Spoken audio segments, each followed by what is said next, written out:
Welcome back, folks, to Off the Ropes. This is your main man over here, Kane Super Sucker. I got my man over there from Knowledge, Tommy the Faded Saint. And, I thought this would be past us, but it makes more sense to do the small pay-per-views in just one big clump of litter. Especially since we don't want to soup bone these guys in with WrestleMania and NXT TakeOver, because that's clearly going to take a long time to talk about, especially since they're planning to make WrestleMania much bigger than it normally is again this year. So we got to decide to go ahead and wait and combine these two right now. So we're going to be talking about two pay-per-views right now, and it is just interesting. I'm going to keep it at that. It's interesting. One didn't do all too well in my mind, and then the other one just wrapped it up and said, you know what? We got you, fam. And it's going through right here. I would say that this is going to be an interesting topic because there are repetitiveness that did happen between these two pay-per-views, because it seems like they're trying to tie it in before the big pointing season ends in April. But before we get into that, everyone, Kami, how you doing, baby? Well, fighting computer issues, as always, which is a part of why we're so late with this as well. As you heard at the end of the last one, I got a new computer, and it's an awesome computer, but apparently my broadcasting software has just decided to be all of the dicks. Yeah, it's the big bag of it. So that's why you don't get a video intro, because OBS is a jerk, and it doesn't want to let us do a video thing without some severe lag. Hopefully, I will have that ironed out for next time. But we got a lot to get to. We've got two pay-per-views, we've got history, we've got all sorts of stuff. So let's just not waste any more time, and let's get on into Elimination Chamber 2019. Elimination Chamber. And, I mean, this was a big one. This may have inadvertently given us our WrestleMania, set up what's going to end up being our SmackDown side of the WrestleMania main event coming up. But before we can even get to that, of course, as always, we have to talk about the pre-cook, which was Buddy Murphy versus Akira Tozawa. Buddy Murphy wins. It was nice. It was a cruiserweight, whatever. Which brought us direct. Do you have anything to say about the match? Sorry, I'm just getting right into it. You know what? I'm gonna be honest with you, folks. Pre-shows are not as big fan as I used to. So I'm gonna have to, on They're good faith, a fucking throwaway these days, right? On good faith, I'm gonna have to say whatever you saw, it happened. You know what? You know what the problem is? Is that because when they combined the pay-per-views being like both brands, they extended the show by an hour. Even sometimes they don't make it, so the show ends up earlier. So I end up missing the pre-show because I'm usually wrapping up D&D during the pre-show, and I'm usually driving home during the first match of the night, depending. But anyway, Murphy's Law to win over Akira Tozawa. Yeah, I usually watch the pre-show when it's the big four. Like, WrestleMania is going to be like my Valhalla of watching pay-per-views. Of course, most people do, because WrestleMania is the biggest event of the year. So I'll watch it from beginning to end. All 9 hours is probably going to be this year. Oh, Jesus Christ. Don't even get me started. WrestleMania is going to literally be an all fucking day event this year, isn't it? You know what it is? It's long when you go from day to night in one pay-per-view. So I told you, by the time I left my house with everyone who was coming with us, I want to say we left at 1 p.m., and I did not get home from, just taking transport back, ferrying everyone, this, that, and the other, until 2:30 in the morning. We did not get out of actual WrestleMania itself until after 11 o'clock. We had literally been in the arena at that point for over 9 hours.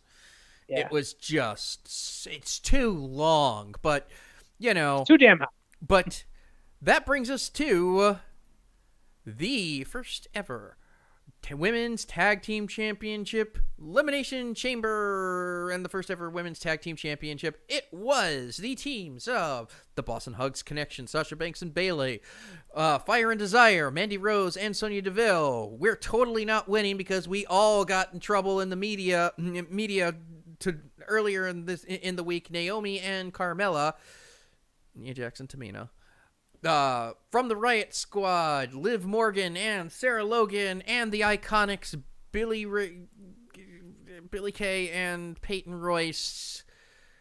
This was a pretty good little Elimination Chamber match. I came into it not really expecting much and was pleasantly surprised by all of it, except for the part where Nia Jax and Tamina entered last.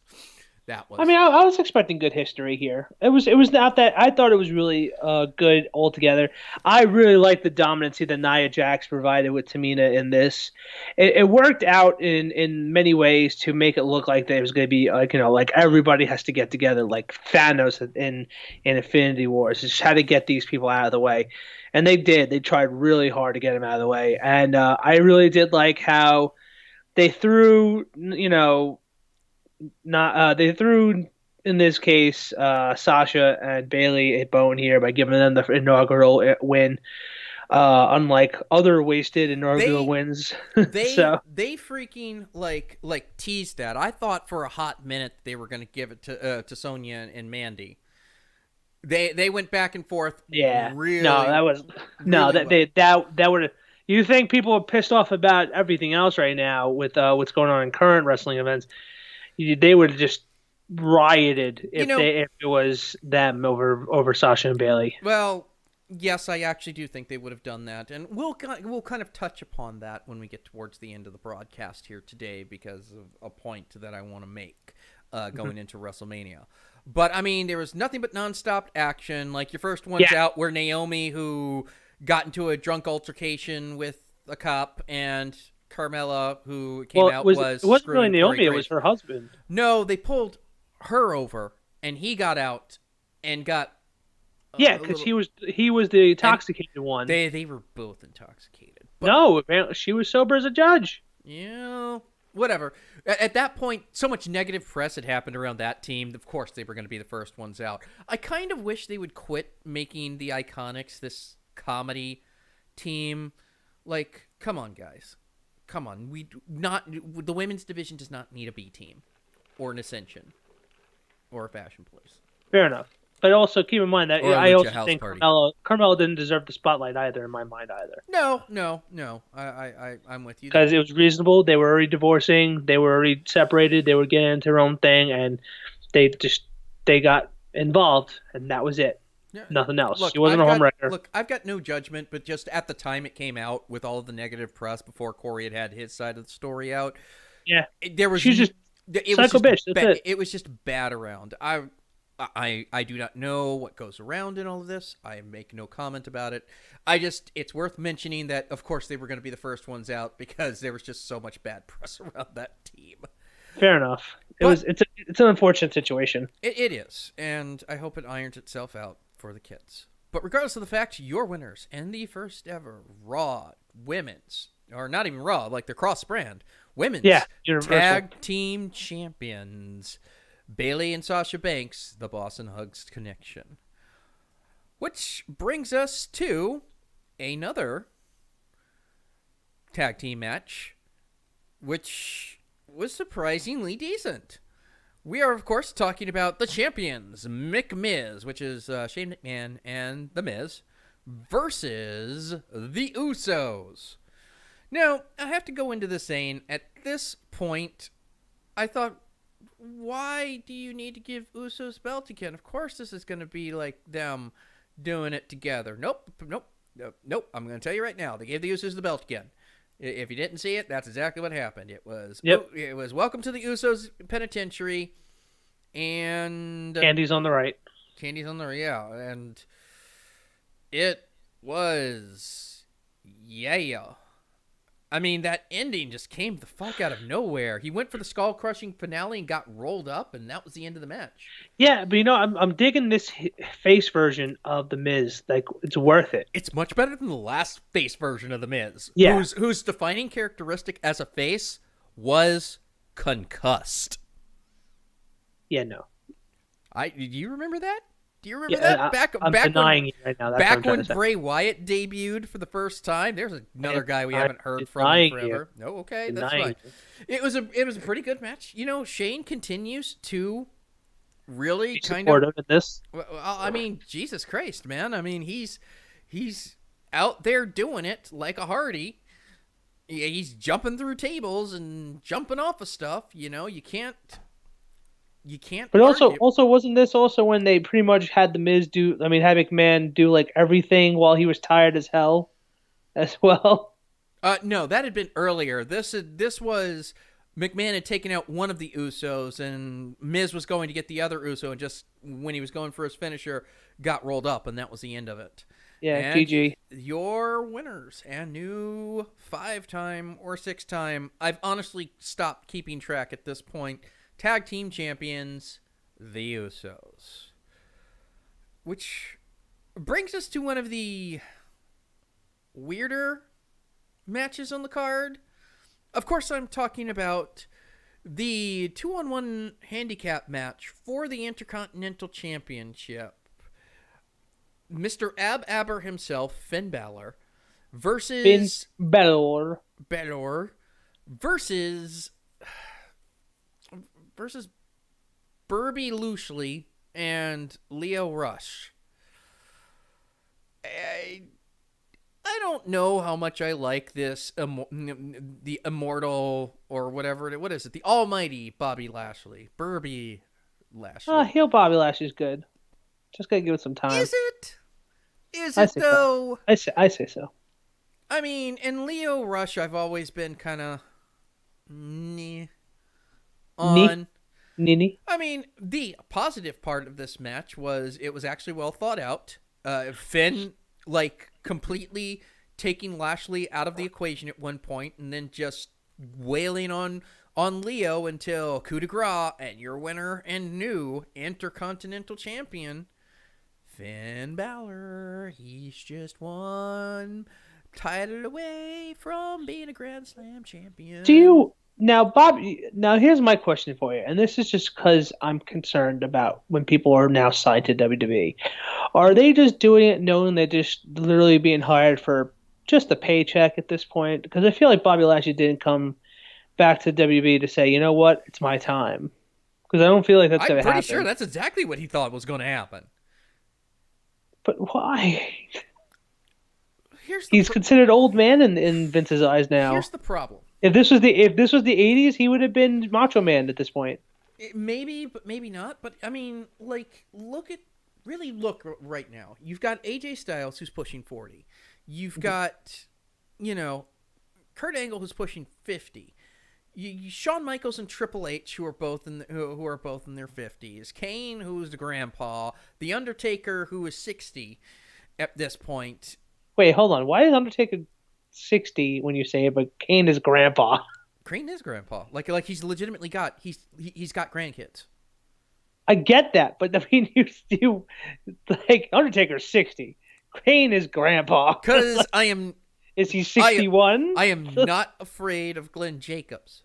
But as I was talking with a friend of mine today, who I will plug in the little side break we're going to have between pay-per-views, he said, it's like somebody finally pointed me in the direction of a video about The Undertaker.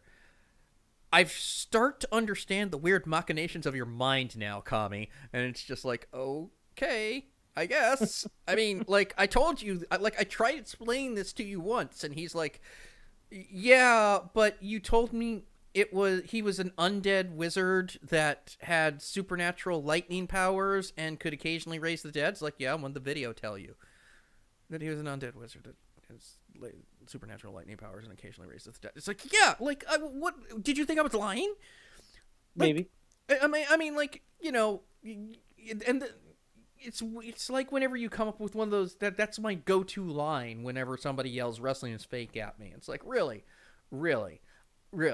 Okay, yeah, you know what? I totally thought that there were, like, undead wizards in the world. Regardless, your winner and new Intercontinental Championship, Abs McAbber. And you remember the joke from the last time. I think we can cop to it at this point that it was a joke last time.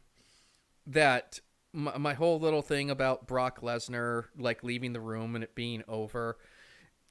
For those of you who didn't catch on last time, I actually legitimately left the room when the Brock Lesnar Finn Balor match happened last time, because I had no interest in it, and quite honestly, it made it an overall better pay-per-view for me. And I bring this up because I legitimately went to the bathroom for this match and came back and it was over. And Kane can attest, I like come into the chat room that we're all in. I'm like, what the fuck just happened? What did I just... How long was I gone? And of course, we are talking about Rowdy Ronda Rousey, your Universal Women's Champion, but I'm rapidly not becoming mine, versus the criminally underused Ruby Riott, who was squashed in, what, a minute? Mm-hmm. 2? Maybe. Tops? Like, I go to take... London don't play. I go to hit the head, and I come back, and Becky Lynch is in the ring, and there's like arguing between between her and Charlotte, and I don't know what the fuck was happening, but I just know that I missed the match. Well, I think you asked if the match was pushed. You know what? Is this a segment before the match happens? I went, no, the match happened. You're like, what? Yeah, I was like, what the for those of you who didn't hear, I did actually open a can of beer because Jesus H. Christ. We have actually talked longer than the match went on. True. But you know what? It was meant to be a squash match because they clearly have an agenda. Clearly. And that is Becky and Charlotte and Ronda need to make passionate WrestleMania love. And this is the only way they're going to do it. So they were like, you know what? We need an out right now. We'll just give a squash match to her. Make her look all powerful. Fine. But they were doing that a lot lately. And she came out. Thing is killing me is Ronda Rousey last WrestleMania came hot out of the gate fucking great. She did a great job for Triple H and Stephanie versus her and Kurt Angle. And it was like hot fire ever since. But now it's just slowing down. She had a weird kayfabe moment where she was like trying to be the good guy who says this is fake and shit. Whatever the hell that was. It's just now she's just slowly, my mind, dying on her sword. So I hope that it is just a phase. And we can move on. Like you hear, here's the thing. Like, you keep hearing these indie reports about Ronda Rousey is done with the WWE after WrestleMania. Ronda Rousey's was not. Here's the thing, and I'll actually come to her defense here. While she's not my favorite person at the moment, but I think that's more the writers than her. She has been a wrestling fan long enough to know how this goes. I refuse to believe that she's really so naive as to not understand how fickle the fans are. Like, she's been a wrestling fan forever. Like, she has to know that this was a possibility. And although I will totally admit that she may not be happy about it, I sincerely doubt that this is like a game breaker for her. Because she, at the moment, is probably better suited, when she's not injuring somebody, along with Nia Jax, to, like, the unstoppable heel. Kind of like Brock Lesnar is, only, she shows up every week. She is showing up. Yeah, that's true. You can't take that away from her. She is one. It is now 50% proven that an active UFC fighter is present at Raw. Right. All right. Well, with that, let's not give this any more attention than we have to. True. That brings us to this no disqualification Baron Corbin versus Braun Strowman match. If I wasn't already drinking, I would. This would be the one I'd open it on. This is the match that disappointed me, and this is also the match that shows that no matter how. I don't understand. Like I'm beyond the understanding part. What's killing me is this guy, this amazing, talented, fast-paced, large body, mentally available, ultimate story maker, storyteller, mic handler, Braun fucking Strowman is being wasted so hard. I mean, let's look at some of the bullshit. Okay, so he's all about opportunity. He gets Money in the Bank. He goes to Money in the Bank. He goes, I'm going to use this on you next month. Like RVD did to John Cena for One Night Stand. Fine. But that was against Brock and Roman in a triple threat. You knew that wasn't going to work out. It was such BS the entire time. He could have main evented against Brock Lesnar this year if they wanted to. And they don't utilize him. People love him. He has got the craziest catchphrase that people love to say. Get these hands is a great basic wrestling motto. And it's not just that. He's been on the downslide since before WrestleMania last year. Yeah, like, that's where it started. He doesn't even have a WrestleMania moment set up for him yet. He's going to be in the Andre the Giant Battle Royal. Oh, fucking Again? Great. Yeah. But I mean, like let's look at it honestly here. He is big. He has got strong. He has got charisma. The fans. He's everything. We've said this before. He's everything they wish Vince was, or Vince wishes that Roman was. Yeah. And it's like they can't take it when somebody gets over. It's fucking Zack Ryder all over again. It's kind of true. If Vince didn't make him over, nobody gets over. Granted, at least in this particular case, it took freaking Corbin, McIntyre, and Burby Loosely to, like, take him down. So at least that's 3 really big, powerful heels. But Jesus Christ, could you have wasted my time anymore? You know what? And I'm done wasting. I'm done wasting my time with this as well. Let's get to the main event. And for the first fucking time in over a year,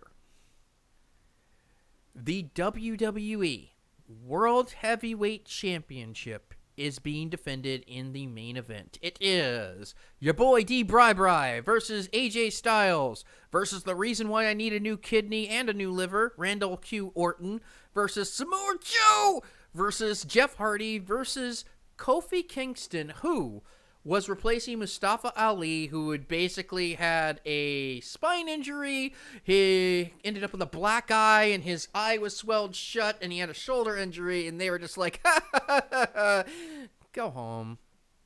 Like, really, go home, Ali. Like, we'll get it.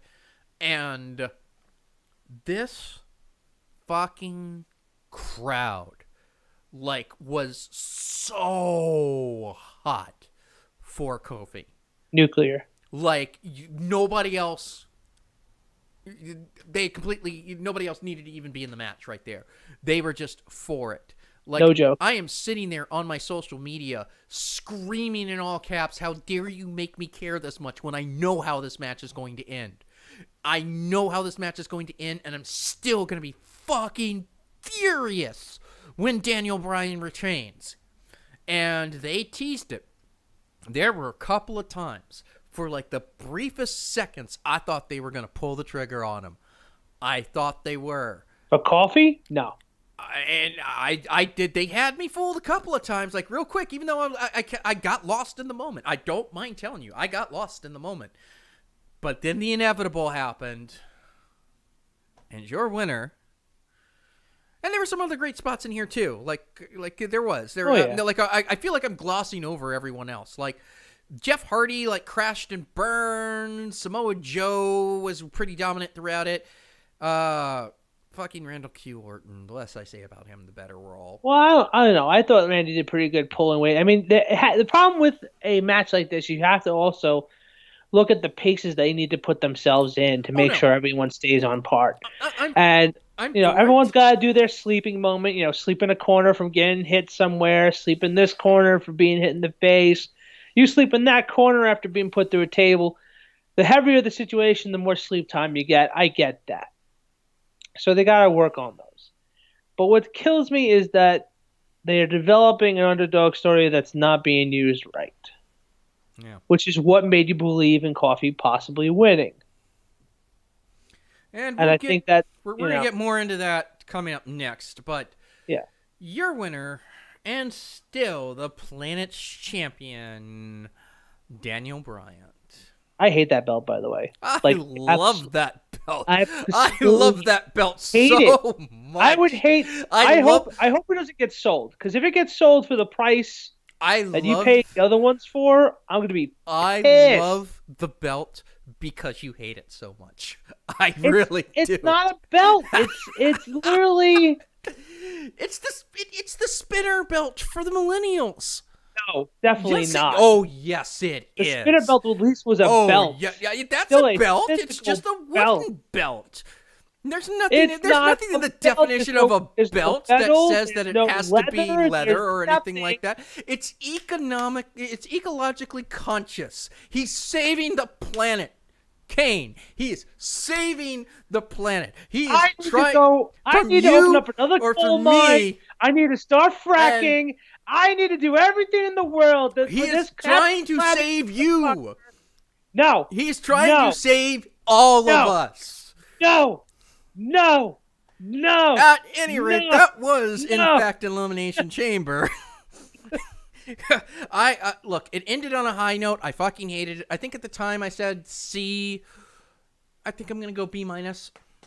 I think it deserves. I'll say this much: we all wanted a Daniel Bryan champion. So I just think it's now past his time. Like there's so many other more talented, more available, more desirable champions. This is the perfect time for him. Huh? No, it's the perfect time for him. I swear to God, I am going to open up a coal mine. I'm going to start fracking. I'm going to do everything. Let's motherfucker's going to take. We gotta get to our little advertisement here. So letter grade, my friend. What have we got? I give this a C for carbon. Carbon footprints. Okay. No. Actually, I'm going to give this a B-. Okay. Not that far from a C, but I think this was just a fallback pay-per-view because they know they're going to do a lot more in the next one, and that's usually how they do during pointing season. So I'm not going to give this much thought into it. And the reason why it's a B- mostly is because it did have an inaugural moment and pretty good, decent Elimination Chamber matches. Yeah. The two. So I'm going to give that B-. Everything else was just bleh. Okay. And so, real quickly here, we're not going to be doing a mid-roll. Like I said, it's just... Whoa. Where's your grade, buddy? What? Where's your grade? I said B-. Oh, so we're both on B-. Yeah. Okay, fair enough. Yeah. So didn't hear you. Real quickly, we're going to do a little thing here. Like, I'm not doing the music anymore because that's getting into a little bit of a gray area here. And it's getting fucking harder and harder for me to find these things because not as many people are doing them anymore. But real quickly, in between the two pay-per-views, I do want to give a shout-out to a friend of the stream, Splice J, who is over on twitch.tv/SpliceStream. He runs Nintendo Amiibo tournaments. So you buy the Amiibo, you train it up, you send it to him, and he puts them into tournaments. We have sponsored a few of his various tournaments there. I've even entered a few Amiibos into the tournaments, as a matter of fact. For the current, I think it's starting next Saturday, his Slap tournament, which is a Smash League of Amiibo pairs. The Faded 10% will be having a Bowser Robin combo, Fear Clan. So give him a check out. He is good peoples. He gives us shouts outs all the time. We are sponsoring the tournament. If you like Nintendo, if you like Amiibos, head on over there. Once again, that is twitch.tv/SpliceStream. And with that out of the way, today's podcast is also brought to you by the letters L, the number 2, and the letter J. She's going to kill you. I've got to bring it back. I'm just saying that I don't want to say that Chris Jericho is L'Oreal's favorite wrestler, but Chris Jericho is L'Oreal's favorite wrestler. Well, I do have some good news. If we're going to rehash jokes here. Are we rehashing? All right, let's rehash some jokes here real quick. I do have some good news for her, though, and that is because of her fandom, and we wrote several letters to him, he has provided... Which we signed in her name, too. So True, yep. And we did offer that, there's some things going on, and lo and behold, we got a letter back from the J-Man, And congratulations, you now have won a spot in the next edition of the Jericho Wrestling Cruise. All right. And you get to Yeah. sit with him at the table, and All you get to right. have a special interview with him, and you get to actually watch him do sparring matches, and he's going to, when you're asleep at night, talk to you with a book. Oh, yeah. Okay. All right. Yep. There you go. The first annual L'Oreal loves Chris Jericho winner L'Oreal for the Chris Jericho Cruise and Creek Fest. Awesome. But with that said, we do have the other pay-per-view that we need to get to, and that is, of course, Fastlane. I don't understand this. Like, it should be just like No Way Out or like it used to be before. Fastlane's such a stupid name for a pay-per-view. I mean, it's not Great Balls of Fire stupid. You know, it's not Crown They also Jewel got rid of that horror stupid. too. But anyway, so this happened a little bit over a week ago. There's just so much the fuck to unpack here. But let's go ahead and let's jump into it. Again, on the pre-cook, it was The New Day being Big E and Xavier Woods versus Rusev and Shinsuke Nakamura, and The New Day won. I didn't see the match. I know they won. I don't understand how you don't do more with any of these guys. I really don't. It just shows that when you have a good, like, okay, and this is we tapped into this a little bit in the last discussion about the last review. When you have Braun Strowman and organically growing at a high track speed, they also did that to themselves too, because Vince was not behind the New Day at all. He said, "You know what? We've got nothing going on. Give us a shot. Us three as a faction. It's gonna be like a religious thing." And he's like, "All right, we'll give you a shot." And that just blew up, and they went into a nice transition from super heels to super faces. Well, they were faces in a matter at of a year. first, and they were floundering because apparently Vince thought they were going to be face. For maybe a hot minute then, because they were mostly healed the entire time during that. It was only. But when they first came out, they were faces, and they were booed. Yeah, the power of positivity. Power of positivity. Don't even talk about that anymore. Talk about an evolution, man. Going from that to what they are now. The New Day will never break up because they make too much money. Yeah. Period. At any rate, that was the pre-cook, and that brought us into. We just talked about this match, but it was a different match.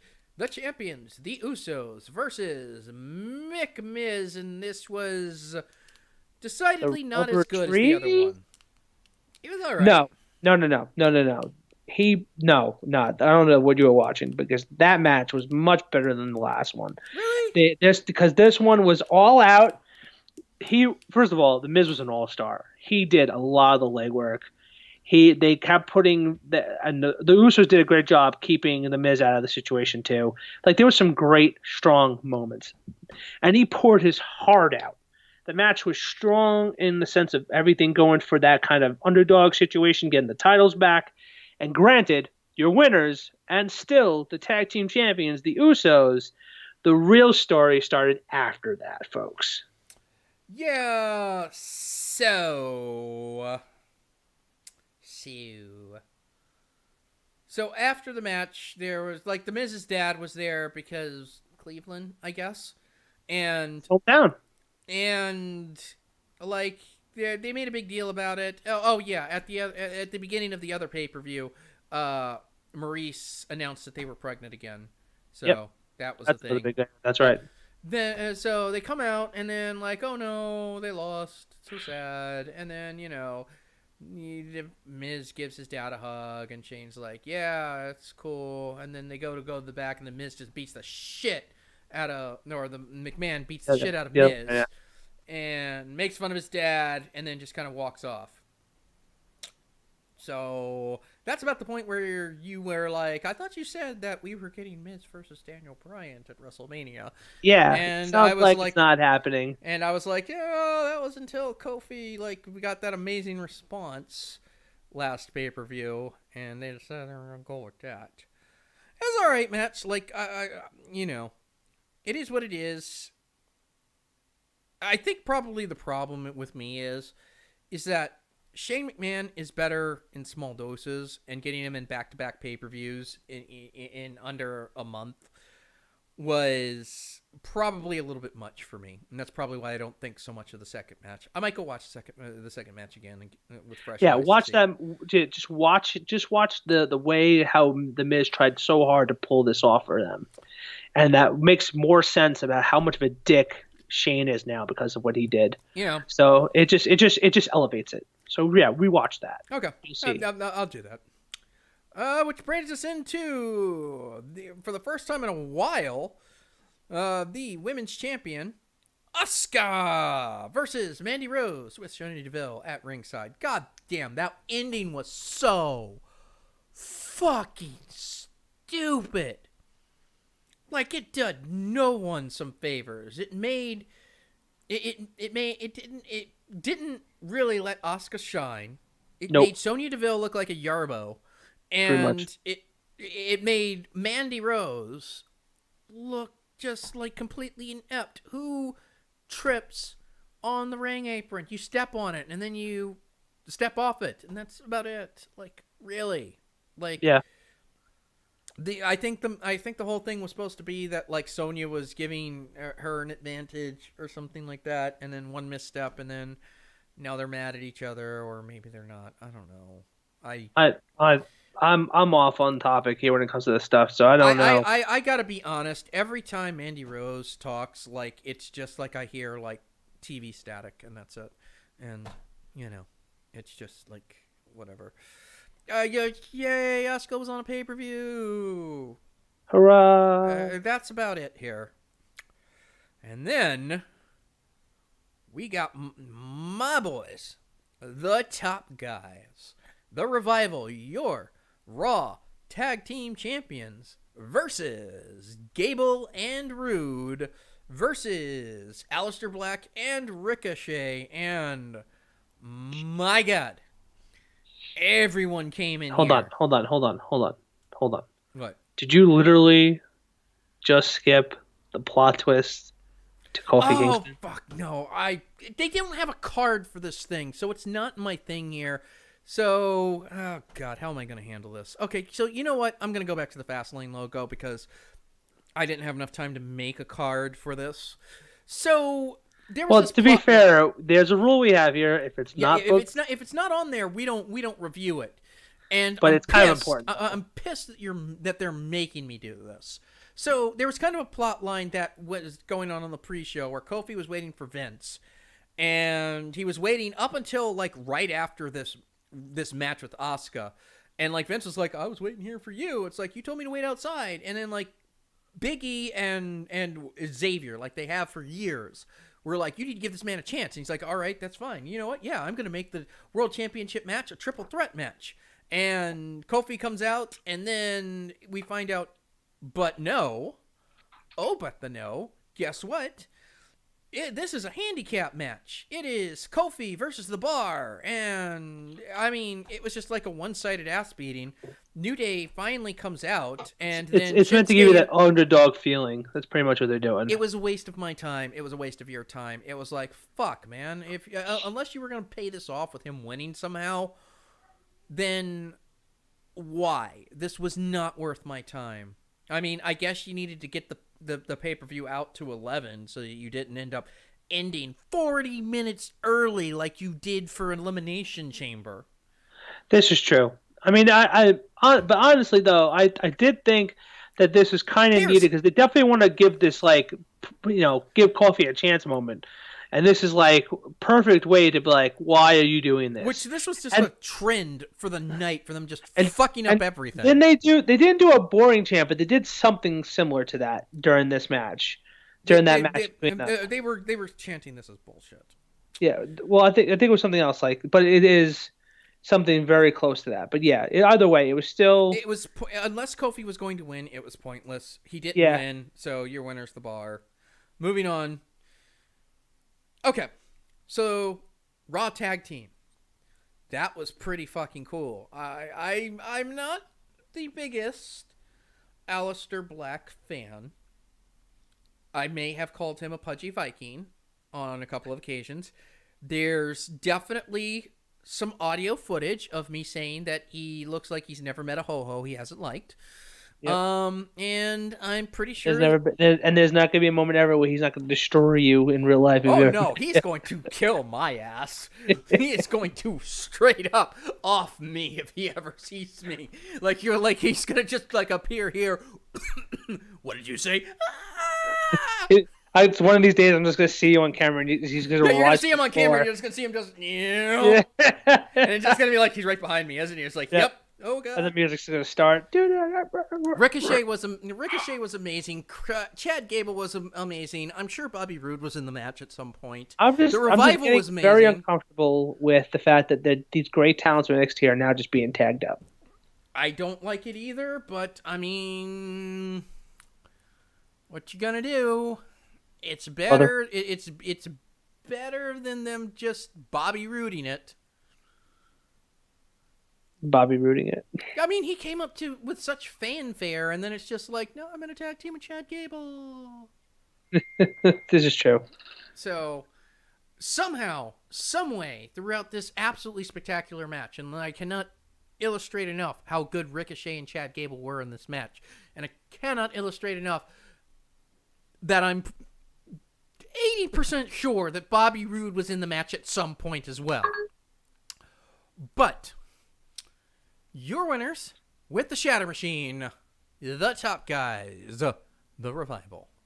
And that leads us into another match, which they just fucked all the way the fuck up. It was supposed to be Rey Mysterio Jr. versus Andrade Cien Almas with Selena Vega. And then Samoa Joe was like, I want to defend my U.S. Championship. Samoa Joe. Senior Joe.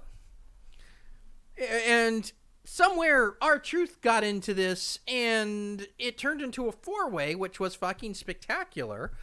I don't know why they're using Rey as enhancement talent, but sure, why not? I mean, he's at least enhancing. He's trying to bring up La Sombra. Our favorite Vampire the Masquerade LARPer, Almas. 3 people are going to get that joke. Anyway. Oh, God. And Mr. and Mrs. Aleister Black, no longer the Lady Ciampa.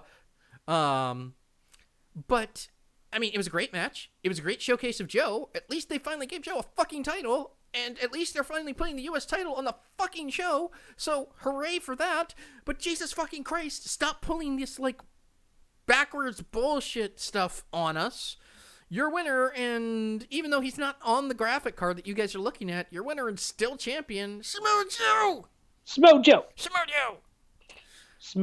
Joe. Which brought us to another historical first. The first ever Women's Raw Tag Team Championship defense. Universal defense on a pay-per-view. It was the Boston Hugs Connection, Bayley and Sasha Banks versus Nia Jax and Tamina. And the story of this match is about what you thought. I have to say, when it comes to these matches, I thought this was a lot better than the Elimination Chamber. I'll give you this. That's totally how I feel. But when it comes to, like, I still think that let's the Nia Jax and Tamina angle needs to be hyped up more. I feel like they're a strong, destructive group. I think this is actually a really.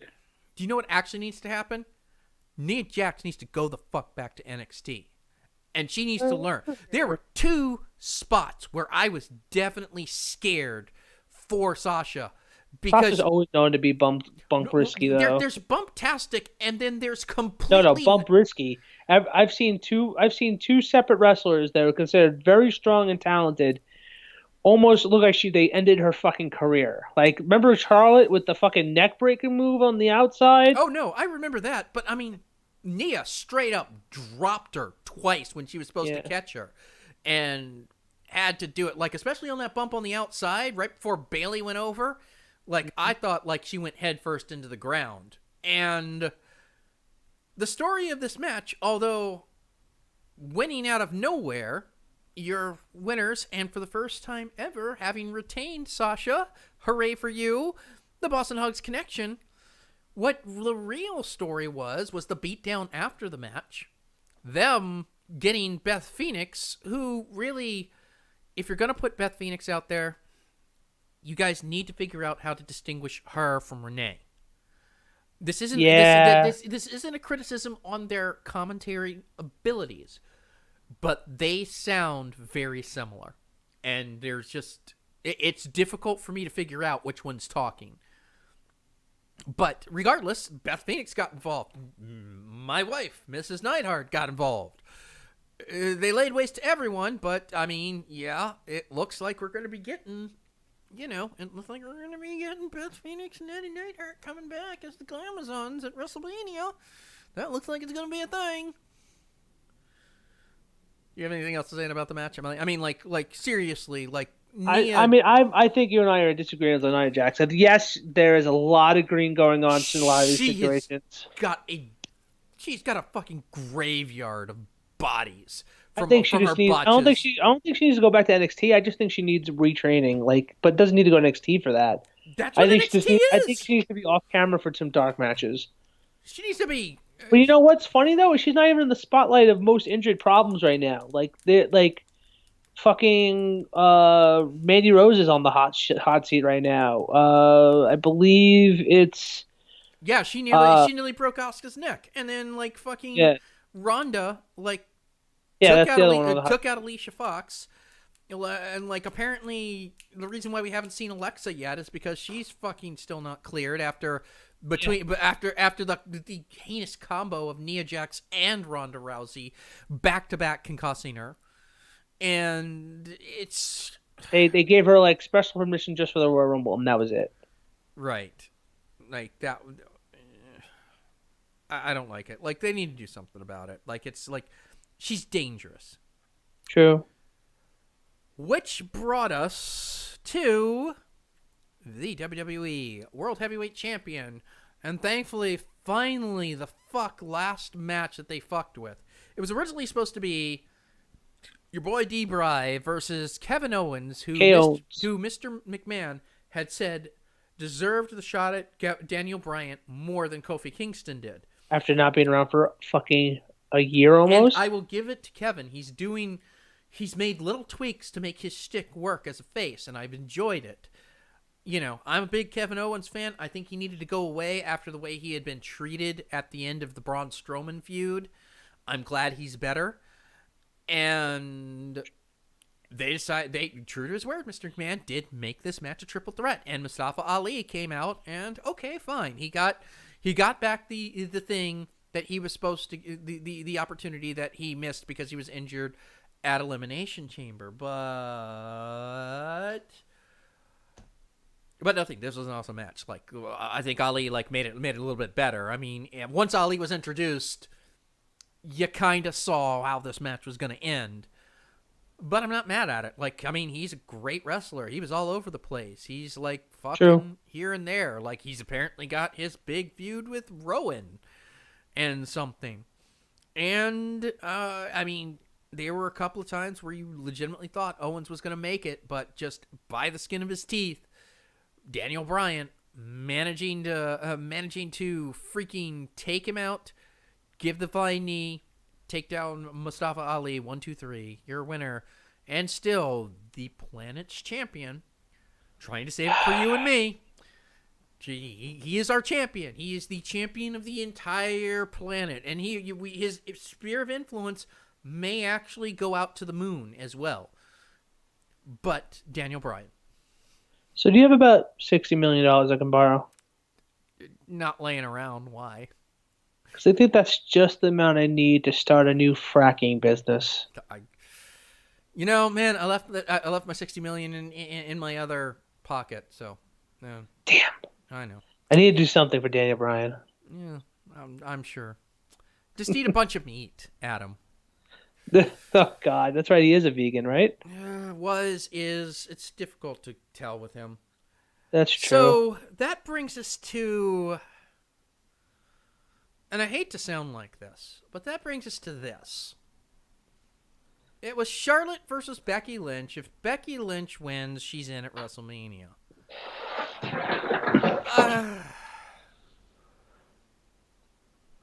I liked the ending with Ronda Rousey coming out, delivering one punch to Becky to earn Charlotte the disqualification to get her in at the match at Mania and then leaving.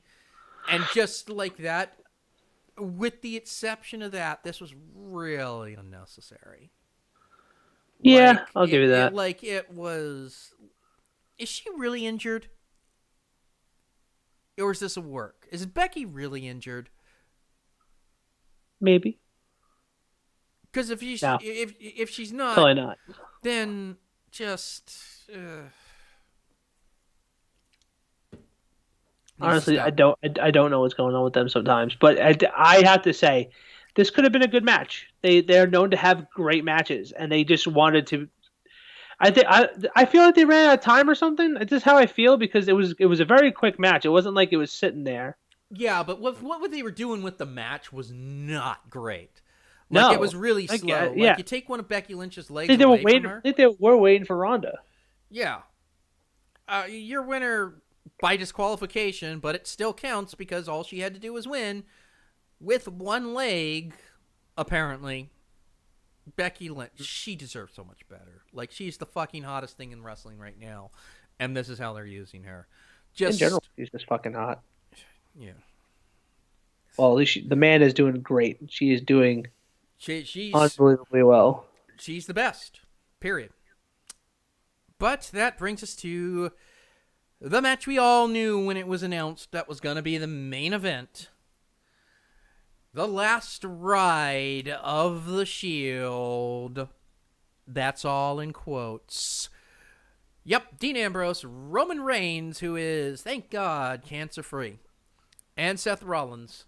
Blissfully, by the way. Hey, I'm not going to throw shade. I'm not one of these fucking conspiracy assholes who are like, I bet the WWE did that just so that we'd cheer him. Dude, fuck off. No. Yeah, that's a dick move right there. Versus Drew Galloway. Fucking Baron Corbin. Did you say Drew Galloway? Yeah. Drew McIntyre, Drew Galloway. He's the same guy. We all know it's the same guy. We're all smarks here.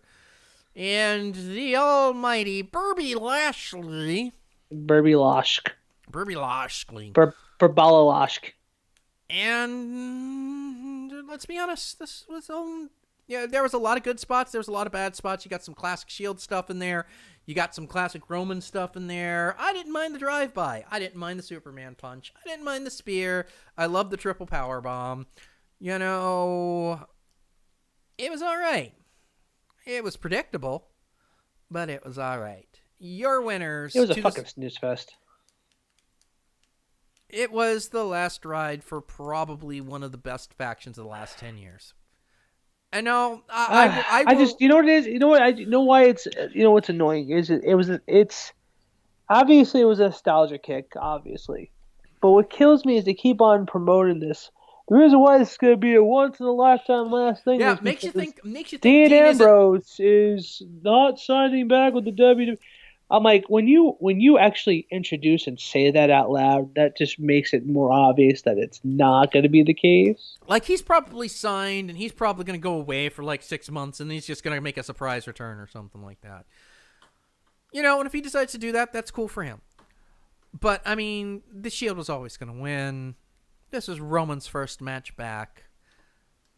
This was always going to be this way. And it is what it is.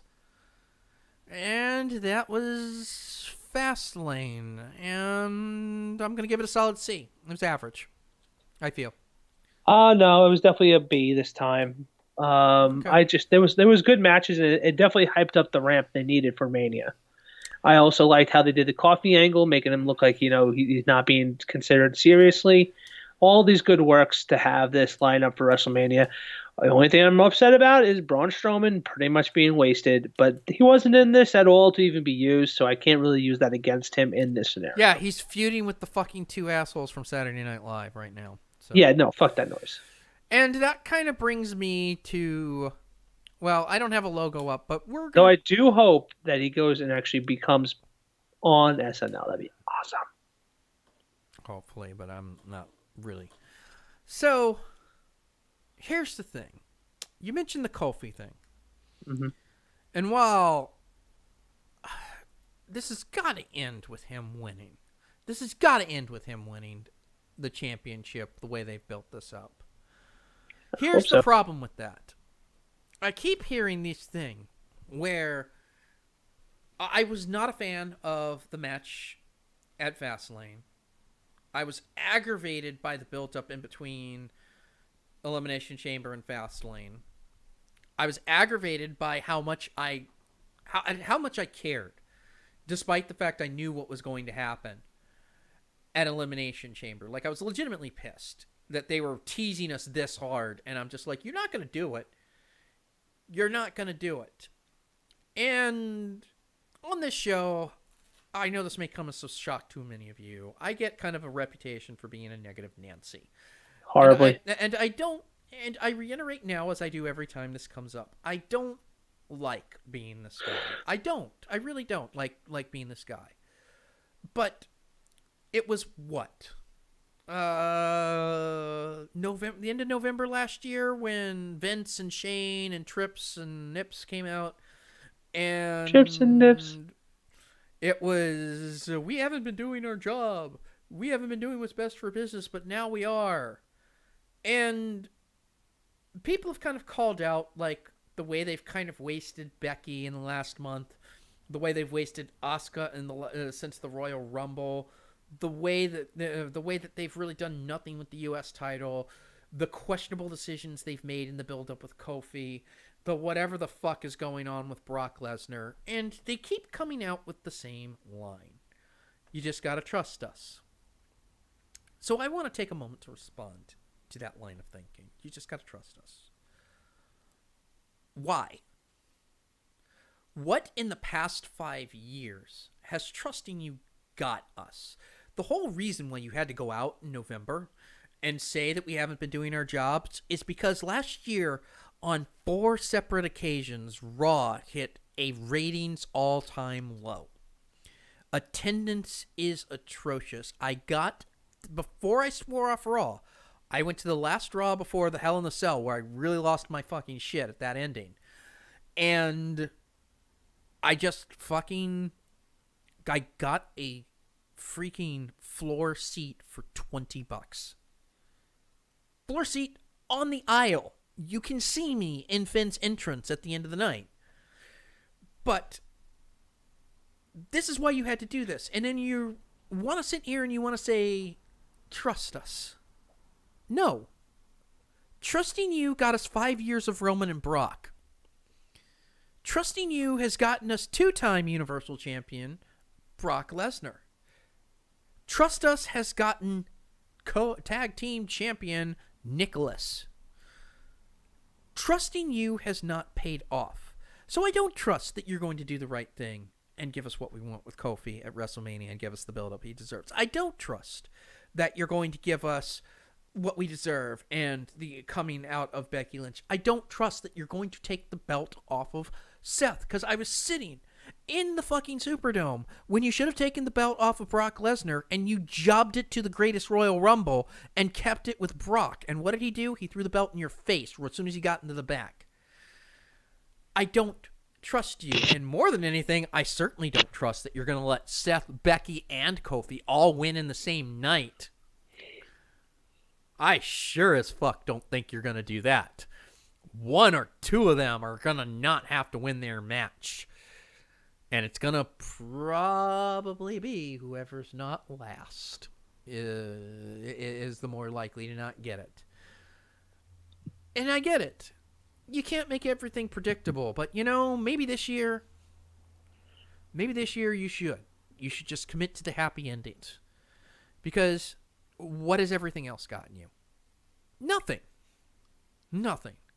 It's gotten you this. All-time low viewerships, all-time low attendance, and just a fan base that's ready to turn on you on a dime. I mean, I'm not hyped for WrestleMania. I'm gonna watch it because I'm gonna go over to Vest and Mem's house. We're gonna chill. We're gonna have some snacks. We're gonna have some wings, and we're gonna watch it. It's gonna be more comfortable than I was last year. It's not gonna be as great a time because I won't be live in there. But like, look at where we were last year. Look at where we are now. It's not the same. You need to earn trust back, guys. You need to. And you're just not. I don't know when that starts, but it needs to start soon. That's what I got to say. If you want to, the floor is yours. If you have anything you want to add to that, or anything that you want to go off on.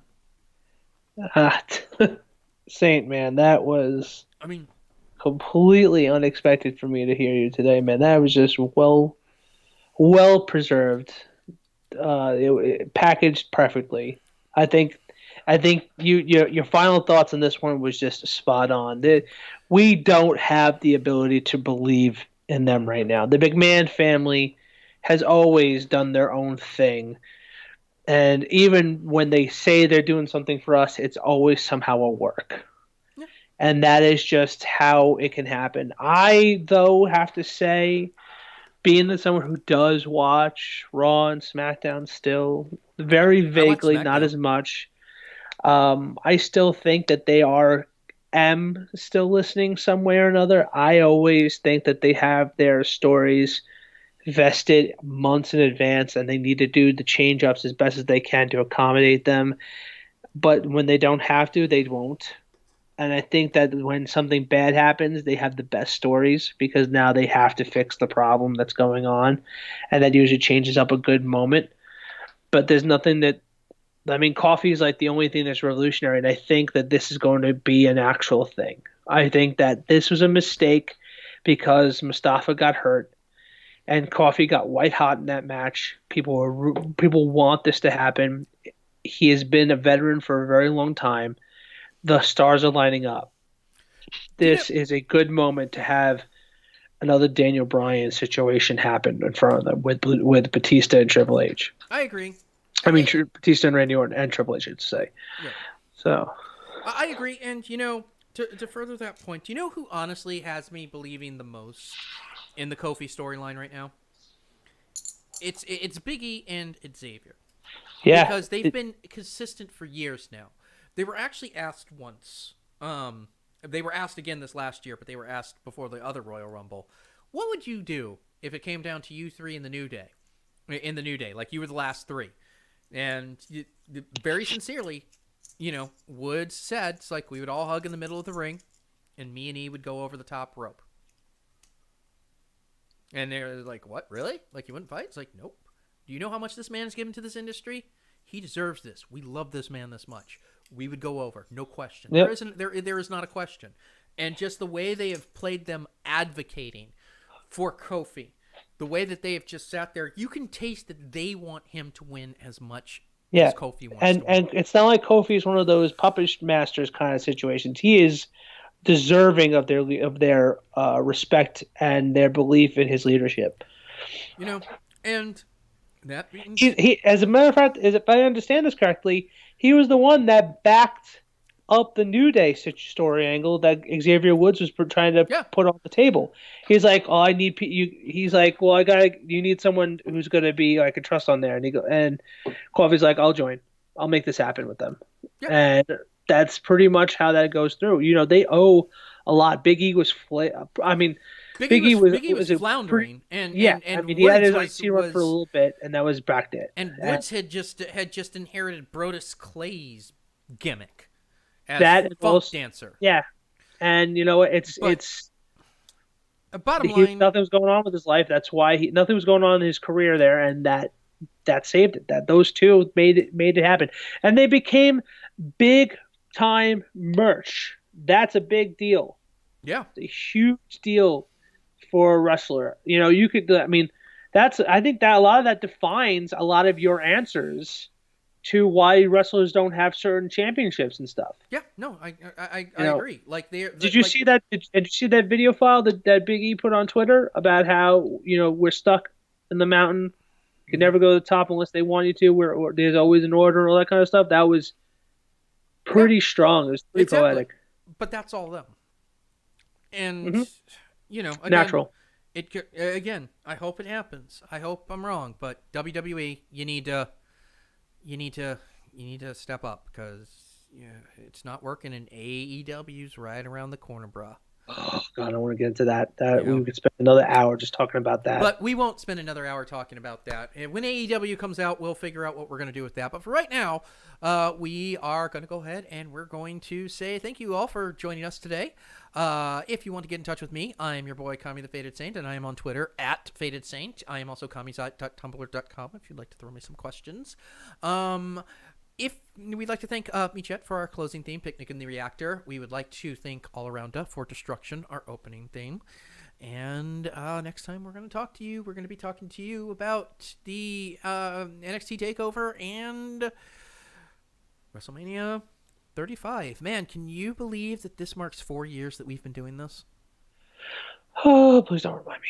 This actually is the pay-per-view that is 4 years, because we did Fastlane before we did the big guy, just to test the waters. This is impressive. Yep, we still have all 6 listeners. That's a big deal. Hey, yeah, awesome. I'm not sure if it's the same 6 listeners, but we've got 6 listeners still. Yeah, right. You're right. At you know any what rate, we do? We gotta get Chris Jericho's ear. He's the man of the people. Yes. When we wrote that letter, we gotta start writing our own letters for ourselves. At any rate, I am your boy, Kami the Faded Saint. That is my boy, Kane Super. What's Snuka saying? We will see you on the next podcast. Later, folks.